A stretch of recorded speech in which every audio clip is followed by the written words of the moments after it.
Bueno, continuando con el desarrollo histórico de la inmunología, les comento que en 1890, es decir, 7 años después del establecimiento de la teoría de la fagocitosis, dos investigadores de nombres Emil von Behring y Shibasaburo Kitasato propusieron la contraparte de la teoría de la inmunidad celular de Meshnikov.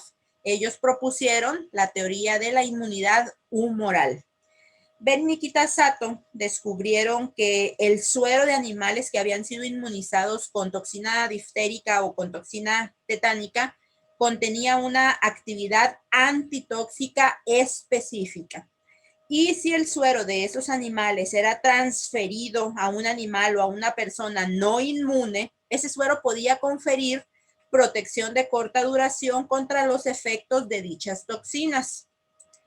Los experimentos que realizaron Behring y Kitasato demostraron que al contacto con la toxina, el organismo produce antitoxinas y que esas antitoxinas se encuentran en el suero.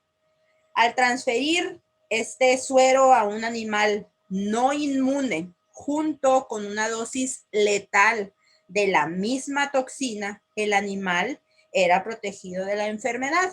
¿Por qué? Bueno, pues porque este suero contenía antitoxinas que neutralizaban los efectos nocivos de dicha toxina. Behring y Kitasato también determinaron que la actividad antitóxica del suero de animales inmunes era específica, ya que si el suero provenía de un animal que había sido inmunizado con toxina tetánica, por ejemplo aquí, bueno, pues ese suero no protegía a un animal no inmune contra los efectos de una toxina diferente, como la toxina diftérica. Es decir, esta toxina y esta toxina deberían de ser iguales para que se presentara la neutralización de la misma y la protección del animal no inmune. La actividad antitóxica del suero se debía a sustancias que se unían de un modo específico a las toxinas y que neutralizaban su efecto. Es por eso que inicialmente a esas sustancias se les denominó antitoxinas. Hoy sabemos que son proteínas, particularmente o específicamente son glicoproteínas y se conocen como anticuerpos. Como esas antitoxinas o anticuerpos se encontraban en un líquido corporal, el suero, y antiguamente a estos líquidos corporales se les conocía como humores, Behring y Kitasato establecieron su teoría de la inmunidad humoral para tratar de explicar los mecanismos responsables de la defensa, lo cual difería mucho de lo que Meshnikov con su teoría de la fagocitosis había propuesto. En 1891, Behring salvó a una niña con difteria utilizando suero de caballo que había sido previamente inmunizado. Al cabo de 3 años se habían inmunizado 20,000 niños alemanes con una vacuna contra la difteria. Por este notable logro, Behring recibió el Premio Nobel de Fisiología y Medicina en 1901. Después de los experimentos de Behring y Kitasato, quedó claro que podía inducirse la producción de anticuerpos contra una amplia gama de sustancias, no solamente contra las toxinas. Entonces ese nombre de antitoxinas ya no era tan correcto. Por ello se le cambió el nombre de antitoxinas a anticuerpos. Y a las sustancias capaces de estimular la generación o la producción de anticuerpos se les llamó antígenos. Ese término se deriva de estas dos palabras en inglés, ¿ja? Y por eso en español a esta sustancia se le denomina antígeno. Los antígenos pueden ser de cualquier naturaleza química. La mayor parte de ellos son proteínas, pero pueden ser lípidos, carbohidratos, ácidos nucleicos, glicolípidos, glicoproteínas, lipoproteínas, etcétera. Lo que sí es que entre más complejos sean estructuralmente hablando, mayor es su capacidad para generar una respuesta inmunológica. Los antígenos pueden ser extraños o pueden ser propios. En ciertas situaciones anormales, ya les había mencionado, que algunas moléculas propias del individuo pueden estimular la producción de anticuerpos y activación de los linfocitos T. Tal es el caso de las enfermedades autoinmunitarias como el lupus o la artritis. Aquí algunas moléculas del individuo fungen como antígenos propios, ya que estimulan la producción de anticuerpos. Y también se les conoce como autoantígenos. Los antígenos extraños pueden ser, no sé, una bacteria, un virus, un hongo, etcétera. O sea, pueden ser infecciosos, pero también pueden ser no infecciosos, como sucede en el caso de los glóbulos rojos. Un glóbulo rojo no es para nada una célula infecciosa, pero sí puede ser una célula extraña cuando se introduce al organismo de un individuo diferente en una transfusión sanguínea, y lo mismo sucede en el trasplante de órganos. Los anticuerpos pueden ser definidos como glicoproteínas que se producen después del estímulo antigénico y que tienen la característica de que van a reaccionar única y exclusivamente con el antígeno inductor de su producción. Los anticuerpos también son conocidos como inmunoglobulinas. Estos pueden estar presentes en la superficie de los linfocitos B o pueden ser solubles, pueden estar en el suero o en otros fluidos corporales como las mucosas y también en la leche materna. Aquí tienen ustedes un linfocito B. Un linfocito B es una célula capaz de producir anticuerpos. No todas las células del cuerpo son capaces de producir anticuerpos, a excepción de dos, que son los linfocitos B y las células plasmáticas. Los linfocitos B producen anticuerpos y lo hacen en una cantidad limitada. No es muy grande la producción de anticuerpos por parte de un linfocito B. Y cuando los producen, los colocan en su superficie para que estos anticuerpos funcionen como receptores que reconocen antígenos. Estas bolitas que ustedes ven en rojo aquí son los antígenos que está reconociendo el linfocito B a través de su receptor de superficie, que es un anticuerpo. Una vez que se lleva a cabo el reconocimiento del antígeno por el receptor del linfocito B, esta célula se va a diferenciar o se va a transformar en una célula que se conoce como célula plasmática. Esta célula cambia su forma, cambia su morfología y va a producir ahora una gran cantidad de anticuerpos, y esos anticuerpos no los va a poner sobre su superficie, sino que los va a liberar o los va a secretar a la sangre para que a través de ella estos anticuerpos lleguen a los sitios en donde están los antígenos que indujeron su producción y poder llevar a cabo la eliminación de los mismos. Entonces, en conclusión, podemos decir que los anticuerpos son glicoproteínas que son producidas por el sistema inmunológico cuando éste detecta antígenos tales como bacterias, hongos, parásitos y virus. Estos anticuerpos se encuentran localizados en la superficie de los linfocitos B, donde funcionan como receptores. Después de que reconocen antígeno, esos linfocitos B se transforman en células plasmáticas, las cuales van a producir una gran cantidad de anticuerpos y los van a secretar. Ahora bien, después de que Behring y Kitasato descubrieron a los anticuerpos, había que determinar qué eran, cómo eran y cómo se producían.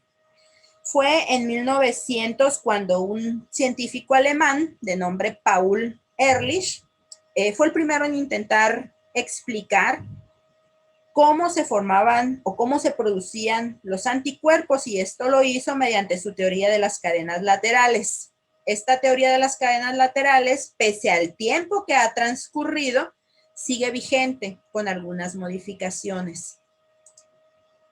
En la teoría de las cadenas laterales, Ehrlich propuso que en la sangre de todos los animales superiores, incluido el hombre, circulaban células y que esas células portaban en su superficie una gran diversidad de receptores, cada uno de ellos con una especificidad única. A estos receptores, Behring los llamó cadenas laterales, de ahí el nombre de la teoría. Según Ehrlich, cuando la toxina penetraba al organismo, se mezclaba con la sangre y hacía contacto con estas células y seleccionaba de entre todos esos receptores o todas esas cadenas laterales existentes aquella que le fuera complementaria. Como resultado de esa interacción, la célula incrementaba la producción de ese receptor o de esa cadena lateral seleccionada y esa iba a terminar por soltarse, mezclarse con las otras proteínas de la sangre y de esa manera iba a neutralizar a la toxina. Y fíjense que efectivamente la mayoría de las células del sistema inmunológico poseen en su superficie una gran diversidad de receptores diferentes, pero no es el caso de las células productoras de anticuerpos. En el caso de los linfocitos B, que son las células productoras de anticuerpos de manera inicial, estas células poseen, sí, muchos receptores en su superficie, pero todos ellos son idénticos entre sí. Es decir, reconocen al mismo antígeno o tienen la misma especificidad. Los linfocitos B se generan y maduran en la médula ósea. ¿Qué quiere decir que maduren? Bueno, la maduración de los linfocitos B consiste precisamente en la adquisición de ese receptor, de ese anticuerpo en su superficie que le va a permitir llevar a cabo su función, que es de manera inicial la de reconocer al antígeno.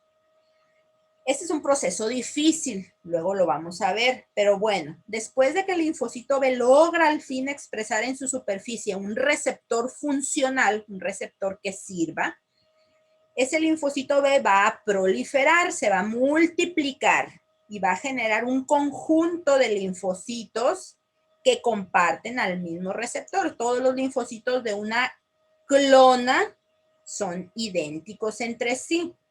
Entonces, ¿cómo definimos a una clona? Como un conjunto de unos cuantos linfocitos que son idénticos entre sí porque comparten o tienen al mismo receptor, reconocen al mismo antígeno. Bueno, ya tenemos a los linfocitos maduros. ¿Qué sigue? Van a salir de la médula ósea hacia la circulación. Evidentemente en la médula ósea no solamente se va a generar una sola clona de linfocitos, se van a generar un montón. Existen de 10 a la 9 a 10 a la 11 clonas diferentes de linfocitos.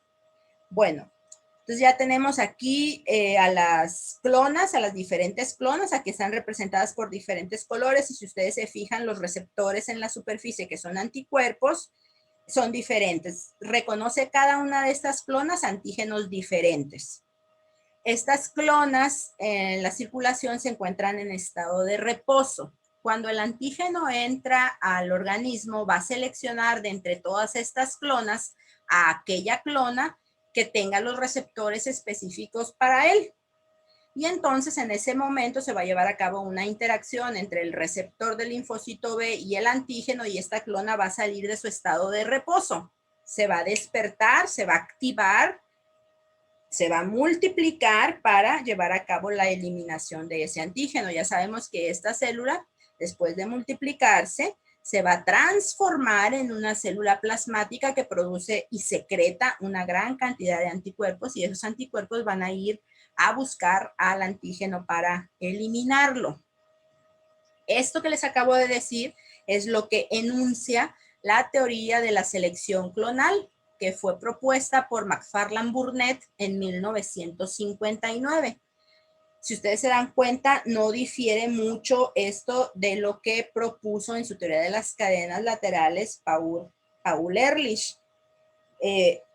Pero a diferencia de que lo que Ehrlich propuso lo hizo casi 60 años antes de esta teoría. De ahí la importancia de la teoría de las cadenas laterales.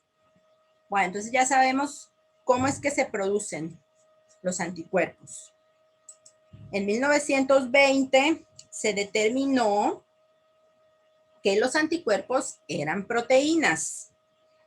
En aquella época ya se tenía la sospecha de que probablemente los anticuerpos eran proteínas, pero había que demostrarlo. Y fue este señor, Michael Heidelberger, al que se le ocurrió una forma muy sencilla, pero muy ingeniosa de demostrarlo. Fíjense que en aquel entonces, en 1920, era más que imposible tener a un anticuerpo en su estado puro para poder estudiarlo. La única forma en la que podía obtenerse el anticuerpo en una forma más o menos pura era haciéndolo reaccionar con su antígeno específico. Entonces íbamos a tener para estudiar a un complejo antígeno-anticuerpo y eso fue lo que él hizo. Y además basándose en que ya se sabía que las proteínas tenían un porcentaje aproximado de nitrógeno de 14%, Heidelberger utilizó como antígeno para inmunizar a un animal de laboratorio polisacárido de neumococo completamente libre de nitrógeno. Veamos. A este animalito de laboratorio le inyectó un antígeno. Cuando a un animalito de laboratorio o una persona se pone en contacto con un antígeno, pasan aproximadamente 7 días para que en el suero de este animal o de esas personas se detecte a los anticuerpos. Entonces, se le inyectó el antígeno, que era polisacárido de neumococo completamente libre de nitrógeno, y al día 7 a este animal se le sangró. La sangre se centrifugó, se obtuvo el suero y ahí en el suero estaban los anticuerpos. Ese suero ya in vitro se hizo reaccionar con el antígeno específico, es decir, con el polisacárido de neumococo completamente libre de nitrógeno. ¿Y qué es lo que yo obtuve? Un complejo antígeno-anticuerpo. Bueno, yo no lo obtuve, lo obtuvo Heidelberger. Ese complejo es un precipitado. Ese precipitado se lavó y luego se le analizó el porcentaje de nitrógeno que contenía y el porcentaje que arrojaron sus resultados fue de un 14%. Ese 14% correspondía enteramente a la molécula de anticuerpo porque él había utilizado como antígeno a un polisacárido completamente libre de nitrógeno. Entonces la conclusión a la que se llegó fue que los anticuerpos eran proteínas. Ok, ya se sabía que los anticuerpos eran proteínas. Tiselius y Cabot quisieron conocer a qué fracción de las proteínas séricas pertenecían los anticuerpos. Ya sabemos que las proteínas séricas pueden ser albúminas o pueden ser globulinas. De las globulinas hay alfa, beta y gamma.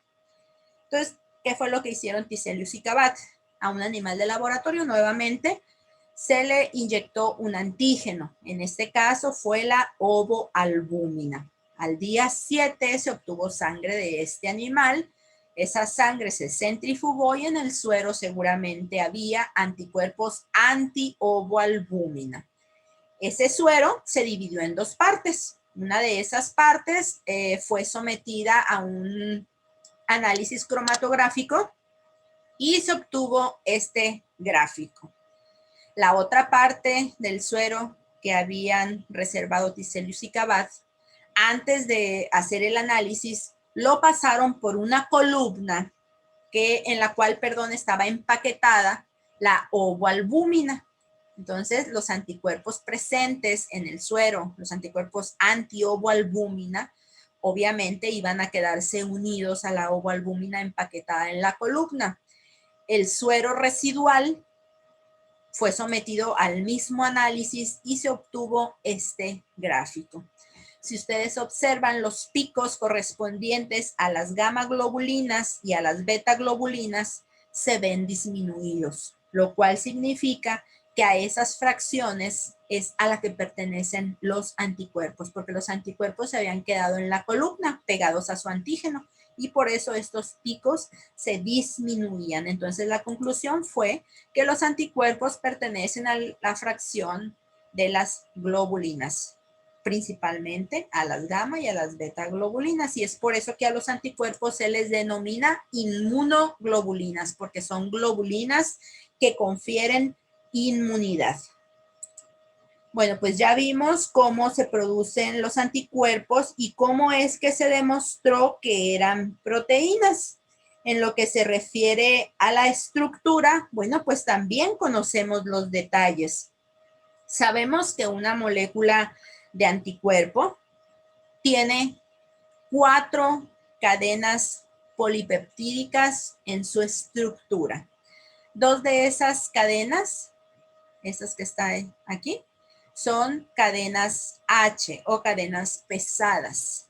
Y estas 2 de los extremos son las cadenas L o cadenas ligeras. Cada una de estas cadenas ligeras se encuentra unida a una cadena pesada a través de puentes o enlaces disulfuro. Y las 2 cadenas pesadas se encuentran unidas entre sí también a través de puentes disulfuro. Esta región que les estoy señalando aquí se conoce como región de bisagra y es una región que le permite a la molécula de anticuerpo tener flexibilidad. Es decir, esta región bisagra le permite a la molécula de anticuerpo poder abrir o poder cerrar estos bracitos del anticuerpo. ¿Qué peso molecular en total tiene una molécula de anticuerpo? Tiene un peso molecular de 150 kilodaltones. Las cadenas pesadas tienen un peso molecular de 50 kilodaltones, mientras que las cadenas ligeras pesan 25 kilodaltones. En la molécula de anticuerpo existen 2 regiones. Está la región que está en naranja en cada una de las cadenas, que es la región variable, porque en esa región los aminoácidos que se encuentran ahí varían mucho de acuerdo a la especificidad del anticuerpo del que estemos hablando. Mientras que el resto de las cadenas, que es lo que está en azul, son las regiones constantes. En una molécula de anticuerpo se reconocen también 3 fragmentos. Los bracitos, que son estos que están aquí, y este que está aquí, se denominan fragmentos Fab. Son los fragmentos de unión al antígeno. Aquí es donde se va a llevar a cabo la unión del antígeno, por eso su nombre. Este tercer fragmento de aquí, que sería la colita del anticuerpo, se denomina fragmento FC. Y FC significa fragmento cristalizable.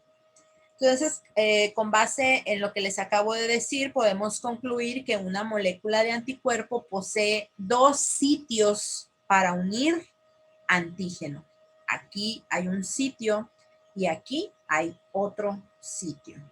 Vamos a ver otra estructura de la molécula de anticuerpo.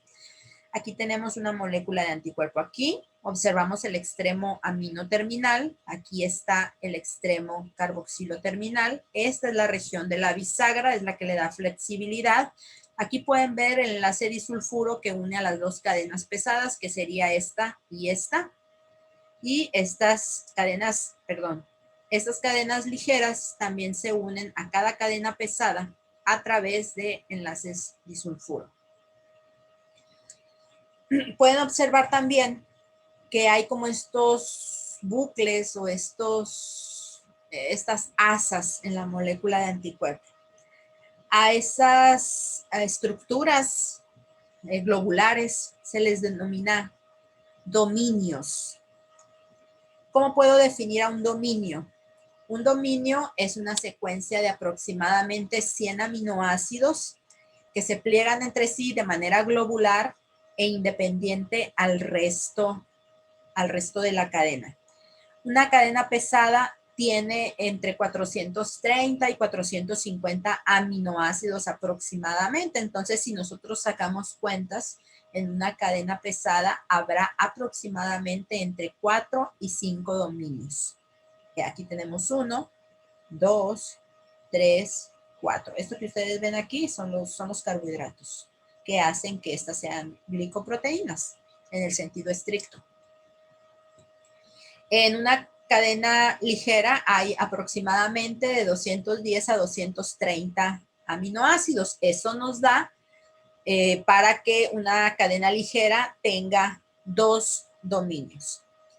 Cada uno de los dominios va a recibir un nombre y ese nombre va a depender del tipo de cadena, es decir, si es una cadena ligera o una cadena pesada, y va a depender ese nombre también si se encuentra en la región constante o en la región variable. Recuerden que las regiones variables son las que están en naranja y todo lo que está en azul de cada cadena es la región constante. Entonces, tomando en consideración esos dos aspectos, podemos decir que este dominio de aquí, por pertenecer a la región variable y a la cadena pesada, sería denominado BH, variable de la pesada. Este de igual manera, ¿no? Es el variable de la pesada, el variable de la pesada. Como este ya está en la región constante, sería constante de la pesada, es decir, CH. Este de igual manera sería CH y este también. Para hacer la diferencia entre cada uno de estos dominios, solamente se enumeran desde el extremo amino terminal al carboxilo terminal, de tal manera que este de aquí sería CH1, este sería CH2 y este sería CH3. Y en el caso de la cadena ligera, por estar en la región constante, este sería denominado CL, BL, CL. Y aquí pueden observar los diferentes fragmentos que les mencioné hace un momento. Los fragmentos de unión al antígeno, que serían los bracitos, y el fragmento cristalizable, que sería la colita del anticuerpo. Bueno, ya conocimos la estructura de los anticuerpos, pero ¿cómo se llegó a todo ese conocimiento relacionado con la estructura de los anticuerpos? Bueno, pues cuando se inició con el estudio de la estructura de los anticuerpos hace muchos años, el interés por saber cómo eran los anticuerpos llevó a los inmunoquímicos de aquella época a tratar a estas moléculas proteicas con diferentes proteasas con el fin de conocer y de analizar los productos de su hidrólisis. Dos de estas proteasas aportaron información valiosa para establecer la estructura de los anticuerpos. Porter fue un científico que llevó a cabo la digestión de IgG de conejo con la enzima papaína y esto lo hizo en condiciones de proteólisis limitada, obviamente, ¿no? Para no digerir a toda la molécula. Y como resultado de la digestión con papaína, la molécula de anticuerpo generó en aquel entonces 3 fragmentos. Porter observó que cada uno de esos fragmentos tenía un peso molecular de 50 kilodaltones. 2 de esos fragmentos eran idénticos entre sí y tenían la propiedad de unir al antígeno y por eso les denominó fragment antigen binding, fragmento de unión al antígeno. El tercer fragmento, que también tenía un peso de 50 kilodaltones, no tenía esa propiedad de unirse al antígeno y como cristalizaba, le llamó fragmento FC. La otra proteasa que dio información valiosa fue la pepsina. Si ustedes ven esta imagen, pueden darse cuenta que el corte de la papaína de la molécula de anticuerpo ocurre por encima del puente disulfuro que une a las dos cadenas pesadas. Es por eso que se generan los 3 fragmentos. Pero la pepsina tiene un sitio de corte diferente. Ella cortaba debajo del puente disulfuro y es por eso que se generaba un fragmento de 100 kilodaltones, que es este que está aquí, al cual se le denominó FAB2, porque estaban los 2 FAB unidos. El resto de la cadena de anticuerpo era digerida a pequeños oligopéptidos. El FAB2 tenía sus sitios de combinación para el antígeno intactos y era capaz de reaccionar con el antígeno específico.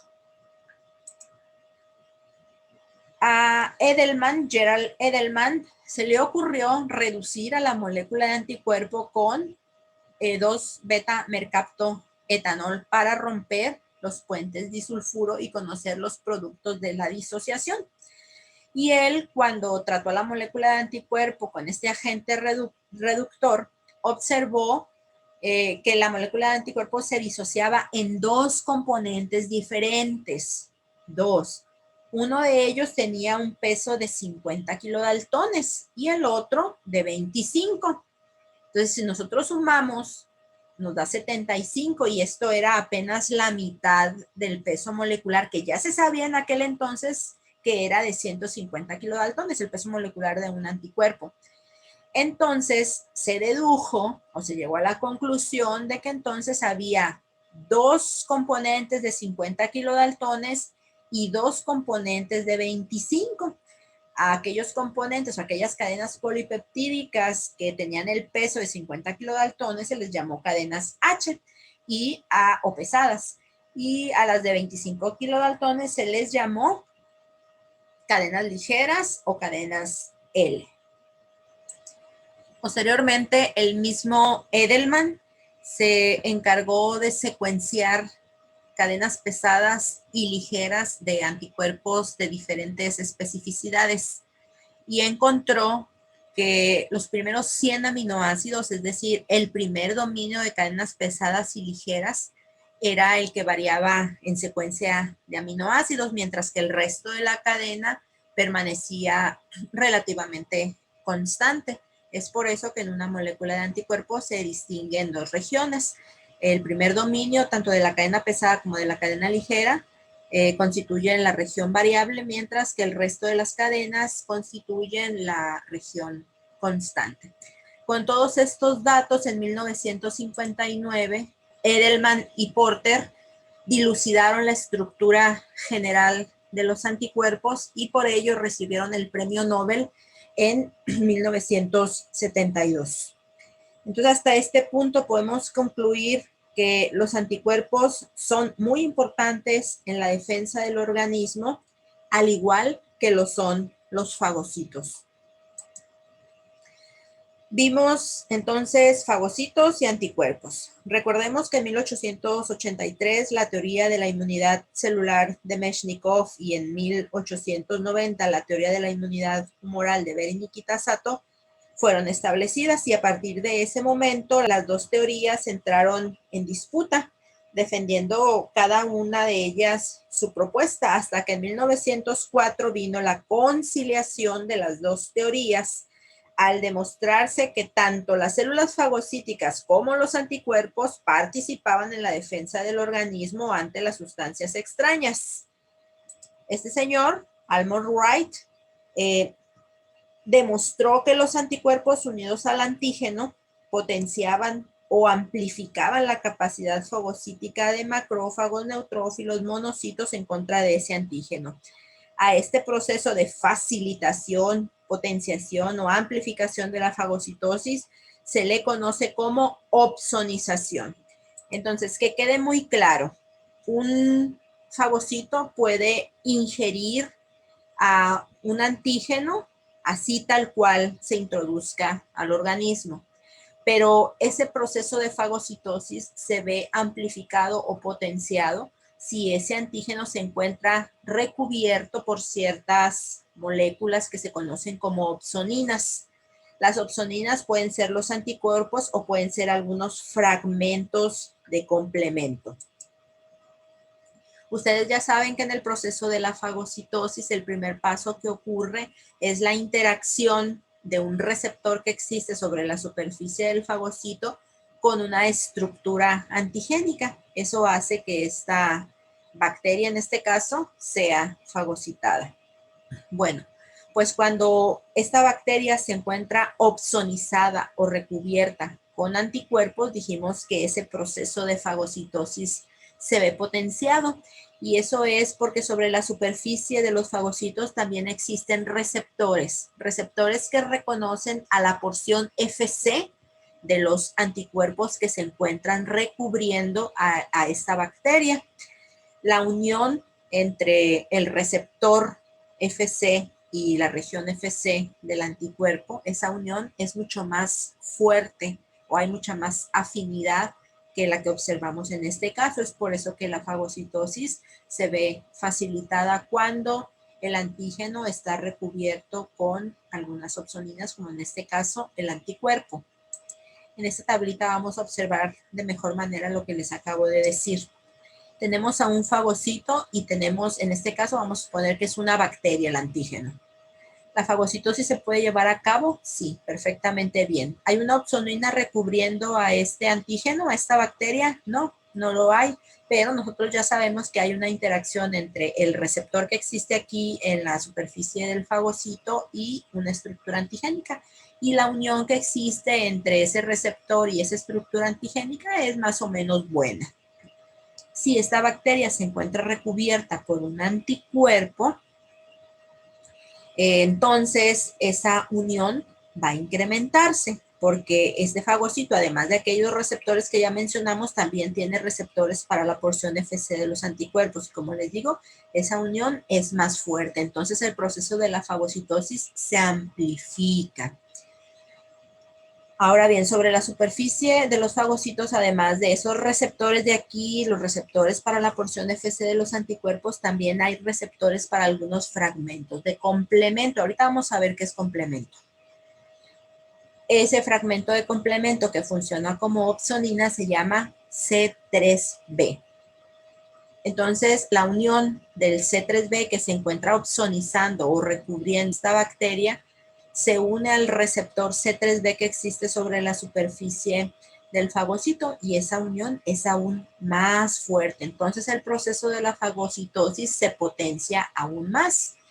Y si la bacteria o el antígeno está opsonizado o recubierto tanto con anticuerpos como con el C3b, pues la unión de los receptores con estos fragmentos es muchísimo mayor y la fagocitosis se potencializa aún más. Yo siempre les explico a mis alumnos el proceso de la opsonización como si a una persona le gusta, por ejemplo, una ensalada, pues se la come. Pero si a esa ensalada le ponemos una opsonina, es decir, le ponemos un aderezo, nos la comemos con más gusto. Entonces es más o menos lo que sucede con el fagocito. El fagocito puede ingerir a un antígeno, pero el proceso de la fagocitosis se va a incrementar o se va a potenciar si ese antígeno se encuentra recubierto con las opsoninas. Esas opsoninas pueden ser los anticuerpos o pueden ser algunos componentes del complemento como el C3b, entre otros. Hay otros ejemplos de opsoninas que por el momento nos vamos a quedar solamente con estas dos que les acabo de mencionar. Vamos con lo que sigue, pues estábamos hablando de complemento, pues hablando de él, les digo que en 1894 Jules Bordet determinó que en el suero, además de los anticuerpos que ya habíamos dicho que existían, había otro componente que tenía actividad lítica también, pero que a diferencia de los anticuerpos era termolábil, es decir, que era sensible a las temperaturas elevadas, a diferencia de lo que sucede con los anticuerpos que son termoestables. Las altas temperaturas a los anticuerpos no les hacen nada. Entonces, Bordet hizo el siguiente experimento. Él inmunizó animales de laboratorio con bacterias. Al día 7 obtuvo el suero de estos animales inmunizados que tenían anticuerpos antibacteria.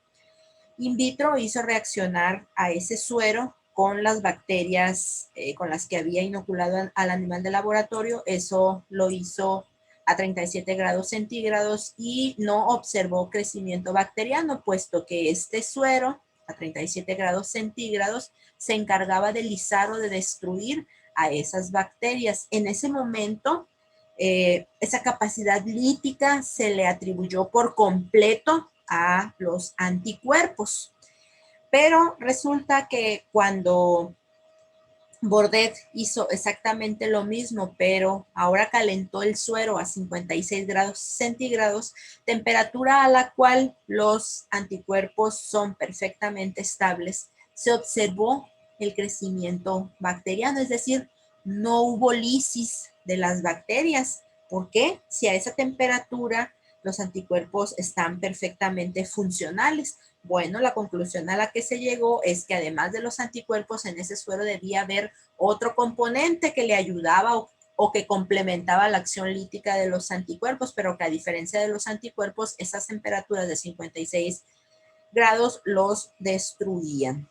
A ese otro componente inicialmente se le llamó alexina, pero después Ehrlich le cambió el nombre a complemento para hacer alusión a que ese otro factor complementaba la acción lítica de los anticuerpos.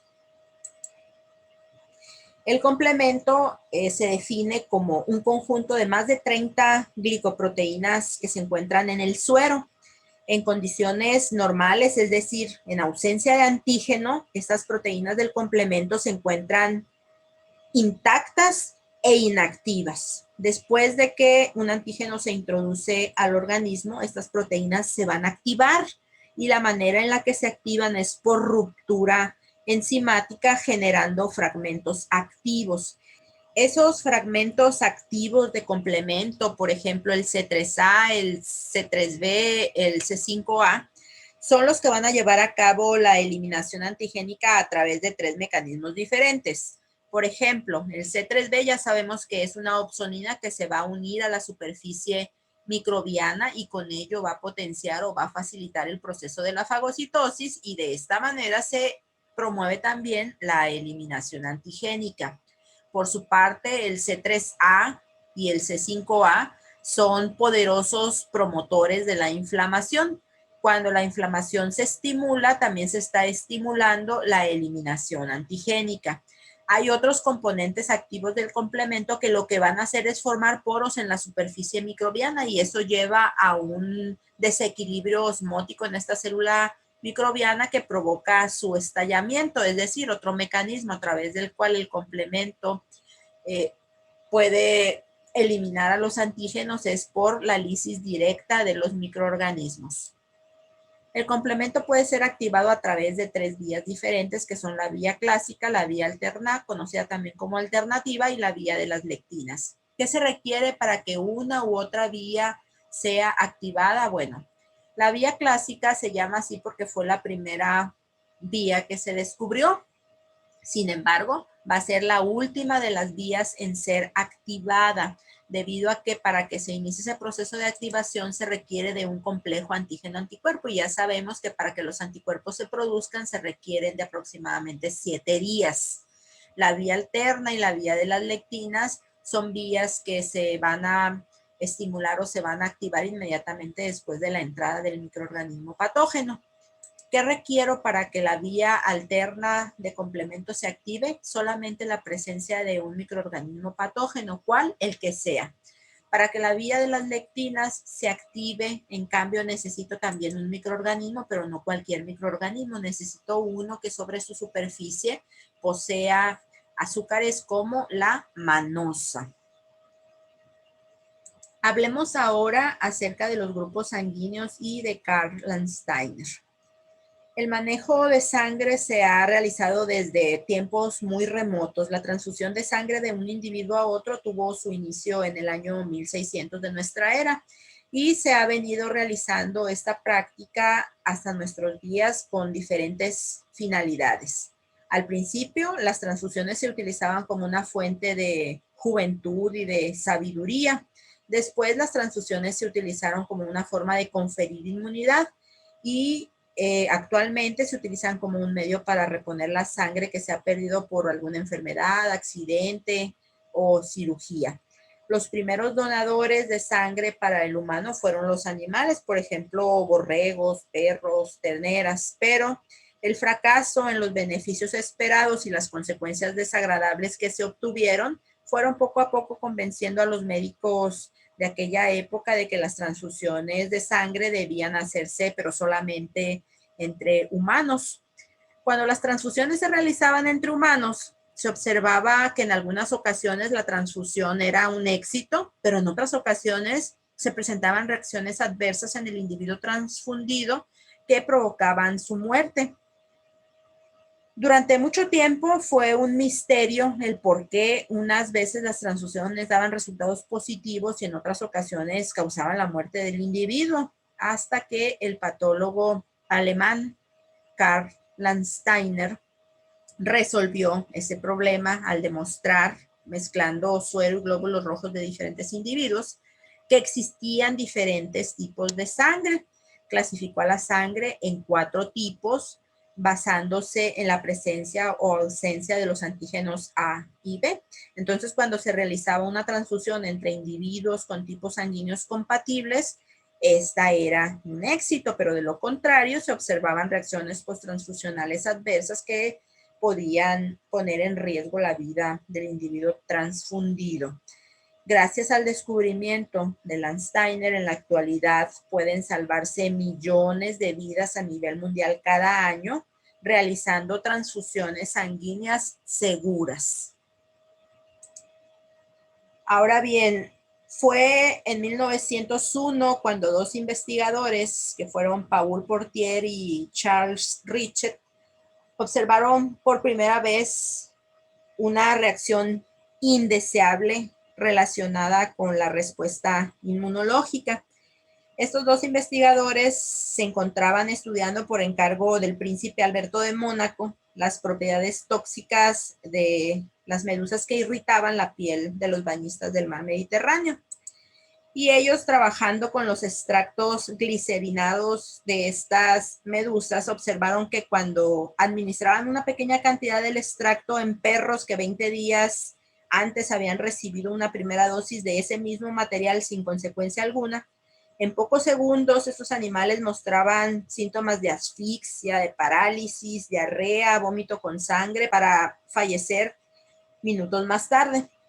A este fenómeno, inducido por la inyección de un material antigénico, se le dio el nombre de anafilaxia, solamente para indicar que su efecto era opuesto al de la profilaxis o protección. Y así, poco a poco, se fueron describiendo una serie de fenómenos biológicos en donde los términos inmunidad, respuesta inmunitaria, fueron cada vez más frecuentes. Y casi sin percibirlo, nació una nueva rama del conocimiento que con el tiempo fue creciendo hasta constituirse en lo que en la actualidad es la inmunología, una ciencia que, como vimos, ha hecho, sigue y seguirá haciendo importantes aportaciones en todos los campos de la biología. Lo que les voy a mostrar a continuación es una prueba de la importancia de la inmunología. Son los premios Nobel que han surgido en este campo del saber. Tenemos, por ejemplo, ya les había mencionado que Behring obtuvo en 1901 el premio Nobel por su terapia sérica en contra de la difteria. Mechnikov y Ehrlich también fueron acreedores a este importante premio.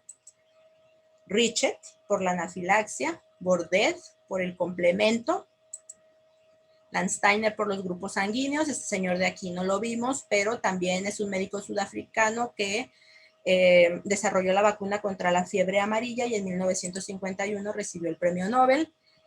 Daniel Bobet realizó una aportación importante al desarrollar antihistamínicos para el tratamiento de las alergias, también recibió el premio Nobel en 1957. Medawar y Burnett también en 1960 lo recibieron por sus estudios de tolerancia inmunológica. Porter y Edelman por dilucidar la estructura de los anticuerpos. Esta señora de aquí, Rosalind Yellow, por desarrollar técnicas de radioinmunoensayo que fueron muy importantes en su época para determinar la concentración de algunas hormonas en sangre o en algún otro fluido, como por ejemplo la insulina. Estos 3 investigadores recibieron el premio Nobel en 1980 por sus estudios sobre el MHC.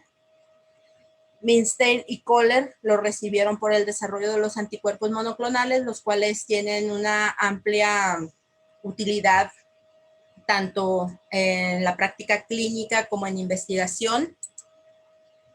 Susumu Tonegawa recibió el Nobel gracias a sus estudios en la generación de diversidad de las inmunoglobulinas, Zinkernagel y Doherty por la restricción de la respuesta inmunitaria por los genes del MHC.